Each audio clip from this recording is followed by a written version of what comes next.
Well, it turns out that Thor actually is going to be the fusion for September. Who'da thunk it?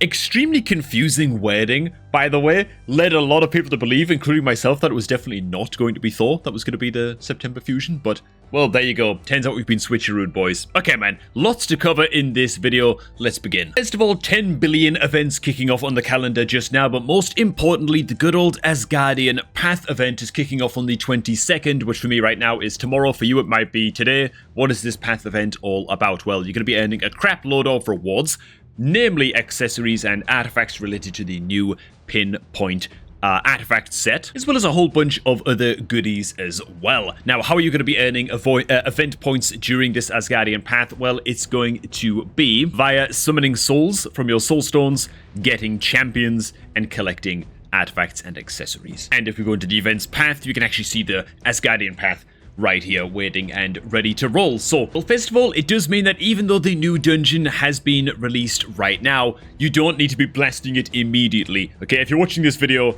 on the night it's released, right, then you can just wait with blasting the event dungeon. I've just farmed on down to stage 20, and I'm just ready to roll and farm some stage 20 action. I'll just show off the team that I'm using as well. It's not the best team, but it's getting the job done, mostly because of some block debuffs action, which is a very, very important buff indeed to be bringing to this boss if you can. But yeah, you want to be saving blasting this dungeon until, of course, the Asgardian Path goes live, such that you can be double dipping on the juicy new pinpoint accessory rewards from this dungeon, but at the same time also farming those juicy succulent event points. That is all to say, just be saving your energy, right? If you've got any energy just lying around in your inbox, then just hold fire on that for the time being until the 22nd rolls around. Hey man, if you need a little splash of extra energy, make sure to go ahead and use good old promo code GameLeap to get your hands on a free energy refill, 10 free experience brews, and 100,000 silver. While you're at it, you can also spread this happy little promo code along amongst your clanmates as well. It helps to support the channel quite a bit, so yeah, I'd really appreciate it if you did go ahead and use it, and, you know, it's a win-win. Next up, another way we're going to be earning event points during the Asgardian Path is, of course, like we mentioned, pulling from soul stones, but also just summoning champions. More importantly, just getting champions, right? Doesn't necessarily have to be from Shards. It's not a shard pulling event, it's a get champions event. What does that mean? It might mean that on the Loki chase, with Loki being unlocked on day 7, you might be able to pull Loki right away in order to cash in on some free points in the Asgardian Path. I don't know if the timing is quite going to work out with that. Another option that you do have with Loki, however, is if you can't cash in on him on the Asgardian Path, or if you just don't need to cash in on him during the Asgardian Path for those free event points, maybe it's not possible, then do not pull your Loki until the CVC begins towards the end of the month, right? It's probably going to be like the 28th or 29th, maybe the 30th. There's going to be a personal rewards clan versus clan event, right? Good old CVC. Yeah, and if you pull Loki during that time, that should be some free CVC points. So that's energy that we're holding on, at least in the very, very short term. You might be holding on Loki and just hold off clicking on him as well. There's going to be a perfect time to be clicking all of these things.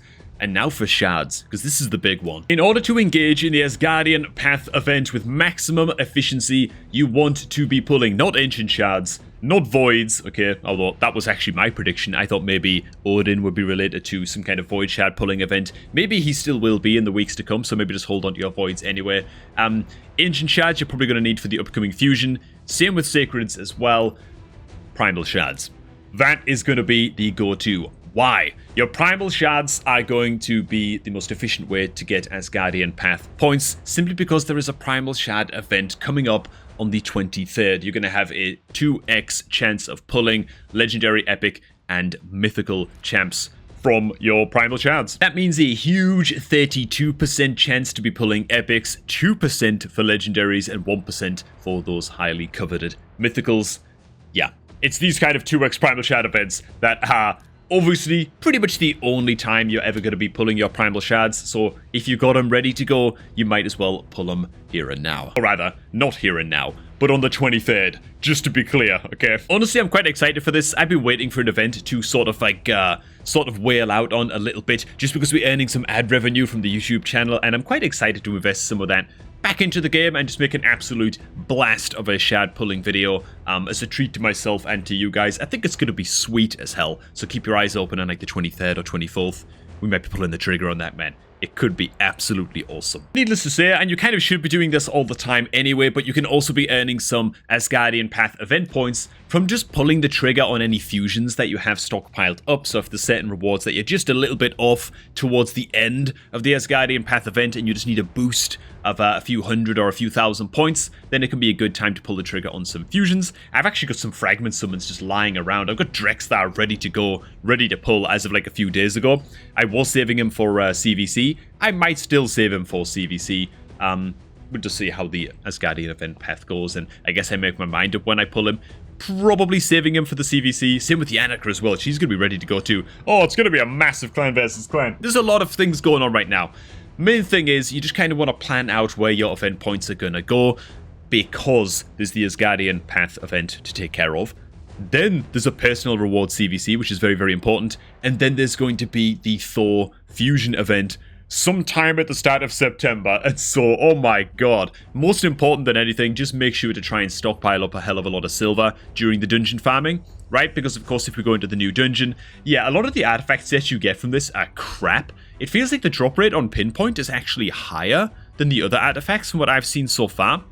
It feels like 40 or 50% of the drops feel like they are from the Pinpoint set. Maybe I've just been getting lucky as I like worked my way up through the stages just to get ready on stage 20 to farm this one, because stage 20 is a great stage to farm. Not only is it at a good little energy break point before it goes from 16 to 18 energy, but you also cannot get 4-star artifacts from stage 20, so just a heads up in case that's not obvious. Stage 20 is just a good, like, budget-ish stage to farm if you can get that. And if you can't get to stage 16, then, if you can't get to stage 20, then stage 16 is a good place to stop as well, just because, again, because of that energy break point right here. So stage 16 is a good, very, very budget stage to farm. But yeah, back to the original point. Great time to be farming silver in this dungeon, because anything that is not Pinpoint gear, and frankly, not Pinpoint gear that also has, you know, speed, accuracy, that kind of thing, and just good stat rolls, is just going to get sold. It's going to be a huge, huge silver farm indeed. So make sure you save up all of that silver. Make sure that you save up your ancient shards and your sacred shards for the upcoming fusion. Generally speaking, it's going to take about 60-ish ancient shards and usually 5 or 6 sacred shards to get the job done in the upcoming fusion, so just make sure that you hold on to those. Depending on how much you've been engaging with the champion training tournament, if you're watching this video tonight on the night that it has been released, then the champ training tournament might be a good thing to engage with, just to prepare some food champions for the upcoming fusion, but also to try and get your hands on the primal shard that is at around, I think, 8,000 tournament points. So if you can pull that off and get an extra primal in the bag before the 23rd rolls along, that can only be a good thing.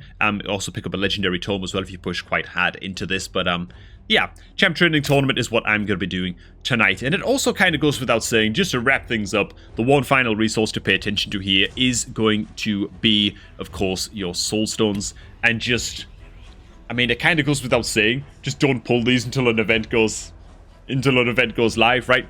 There might be some kind of soulstone pulling event during the Asgardian Path event, which only lasts for like 6 days, by the way. So the Asgardian Path goes live on the 22nd, and it lasts until just at the start of the 27th. And so hopefully there'll be a soulstone pulling event as well that also goes active, like a 2x event or whatever.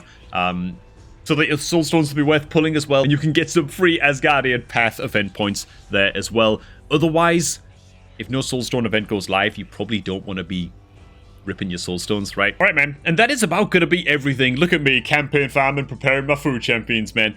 Dude, I'm sick of using Kale as campaign farmer. It just doesn't... It seems so fast when I was a total noob at the game and I was just getting started. Now I've got Bellower sitting there. You know, I haven't leveled him up at all. He's still sitting there at, like, rank 3. I'm pretty hyped to eventually build Bellower as my campaign farmer, dude, because this is slow, man. This feels slow and cumbersome. Anyways, hey, thanks for watching, guys. Hope you all did enjoy this one. If you did, then make sure to hit like on the video. And hey, while we're at it, if you're looking to start off a new raid account, then make sure to do so by clicking on my promo link down below at the top of the video description. Click on that link, sign up to raid, create that fresh, juicy new account to unlock Rectortrath for free as soon as your account hits level 25. Just make sure that you are starting up a new raid account on a device that has never had raid installed before, else these beginner promo links tend not to give any free stuff. They tend not to give any free rewards, right? If you're a brand new player to raid, that's not going to be a problem for you. But if you're an existing player, just be aware of that caveat, man. All right, that's all from me. Enjoy the rest of your night, and I'm going to catch all of you all just a tad bit later, man.